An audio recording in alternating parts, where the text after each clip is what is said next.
Prolonged government shutdowns and the threat of renewed lockdowns are pushing many communities to their breaking point. The Bishop of Springfield, Illinois, Thomas John Paprocki, has been living through stay-at-home orders for months.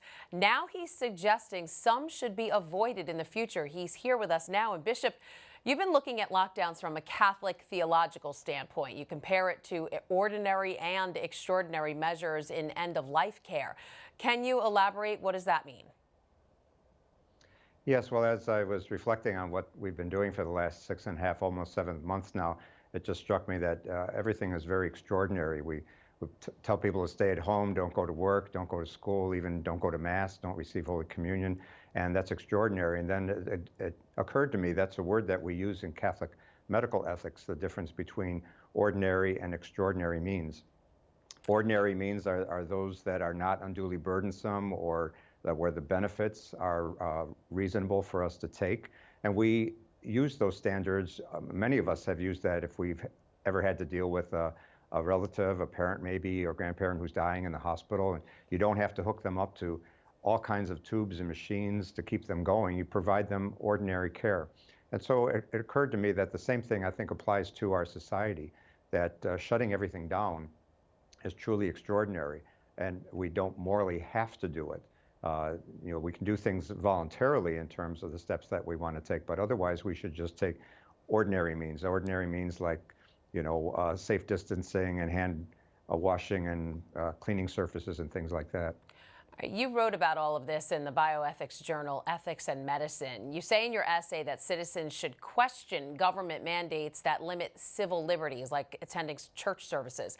What do you say to the people who believe science trumps faith? Well, first of all, I'd say science and faith go together, and Pope St. John Paul II had a lot of wonderful things to write about faith and reason, how they really go together. So it's not a question of one or the other. Also, I would point out that follow the science is a good maxim to take, but there's a lot of different sciences out there, so different branches of science. So if you talk to an epidemiologist, for example, they're going to tell you what you need to do to avoid contagious diseases. If you talk to child psychologists and pediatricians about what's best for children in terms of their education, they'll tell you they should be back in school. And so follow the science requires a little bit more of a distinction, which science to follow for what age group and what is your goal that you're trying to accomplish here. All right, when you're talking about government mandated lockdowns, a lot of people would say this isn't a religious issue, separation of church and state. But why do you think this really is a Catholic issue? You mentioned that other quality of life issues are waning. Mm-hmm. Well, I think in general, you say that our laws stem from our moral beliefs. And I think that's true even in this case. I'm not questioning the good intentions of our governors or of the other government officials. They're concerned about protecting the public safety and making sure that people are safe and not exposed to a deadly illness.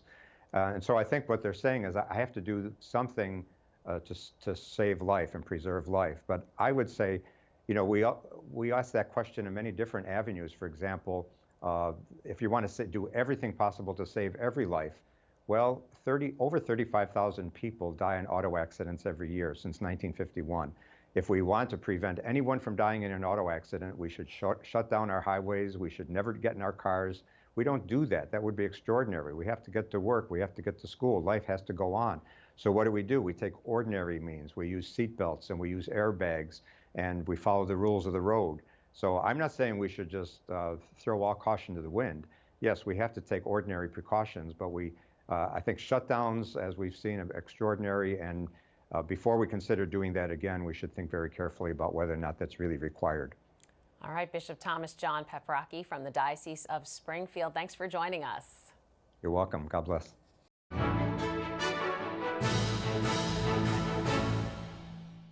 If you're watching Currents News on YouTube, be sure to hit the subscribe button and then click on the bell to get instant updates about all of our newest content, because we are putting your faith in the news.